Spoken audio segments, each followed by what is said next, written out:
ကောင်မလေးကသူ့ခင်ပွန်းစီကနေဒေါ်လာ900ချေးဖို့ဖုန်းဆက်လိုက်ပေမဲ့မမျှော်လင့်ပဲဒေါ်လာ1 တန်းတန်းပို့ပေးလိုက်ပါတယ်သူ့ခင်ပွန်းကဘာလို့ဒီလောက်တောင်ချမ်းသာနေရတာလဲဆိုတာကိုသိကျင်သွားပြီးသူ့ခင်ပွန်းရဲ့တငယ်ချင်းစီကိုတွားမေးပါတော့တယ်သူ့ခင်ပွန်းရဲ့တကယ်အထောက်အထားကိုမေးလိုက်တဲ့အခါသူ့ခင်ပွန်းဟာဘီလီယံနာတစ်ယောက်ဖြစ်ကြောင်းသိလိုက်ရလို့အရန်ကိုအံ့ဩသွားခဲ့ရပါတယ်ဒီသတင်းကိုကြားလိုက်ရတဲ့အချိန်မှာသူမဟာဘာမှတောင်ပြန်မပြောနိုင်တော့အောင်တုန်လှုပ်သွားပြီးဒါရီအားလုံးကလွန်ခဲ့တဲ့3ရက်က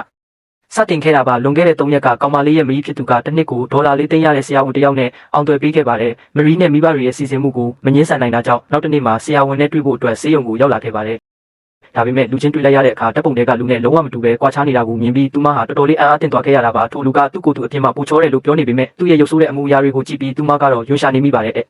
ဒီအချိန်မှာပဲအနားကနေဖျက်လျှောက်သွားတဲ့အရန်ချောတဲ့ဆရာဝန်တယောက်ကိုမြင်လိုက်ပြီးမျက်တောင်မခတ်တန်းငေးကြည့်နေမိပါတယ်သူမဟာအောင်သွယ်ပေးထားတဲ့လူကိုချက်ချင်းညှင်းလိုက်ပြီးဟန်ဆောင်ပြီးတော့ချုံမောတဲ့ဆရာဝန်လေးရဲ့အခန်းထဲကိုဝင်သွားခဲ့ပါတယ်စကားအနည်းငယ်ပြောပြီးတဲ့နောက်မှာဆရာဝန်လေးကသူမကိုအဝတ်စားတစ်စုံလက်ဆောင်ပေးလိုက်ပြီး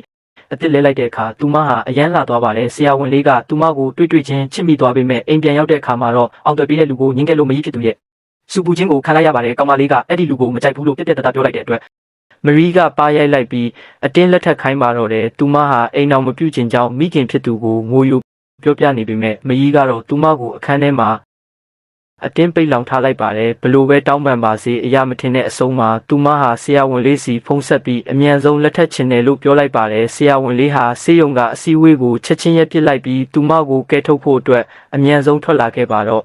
တဲ့ရက်ဆက်တဲ့မိသားစုစီကနေလွတ်မြောက်ဖို့အတွက်သူမဟာပြတင်းပေါက်ကနေခုန်ချပြီးထွက်ပြေးဖို့ကြိုးစားခဲ့ပါတယ်ပြေးရင်းနဲ့ခြေထောက်နာသွားပေမဲ့လည်းနာကျင်မှုကိုအောင်တဲပြီးဆရာဝန်လေးနဲ့တွားတွေ့ကလက်ထပ်ဖို့သဘောတူလိုက်ပါတယ်သူမမှာစူဆောင်းထားတာဘာမှမရှိလို့သူ့အိမ်မှာပဲအမြဲတမ်းနေရတော့မယ်လို့ဝန်ခံလိုက်ပြီးသူ့ကိုတကယ်လက်ထပ်မှလားလို့မေးလိုက်ပါတယ်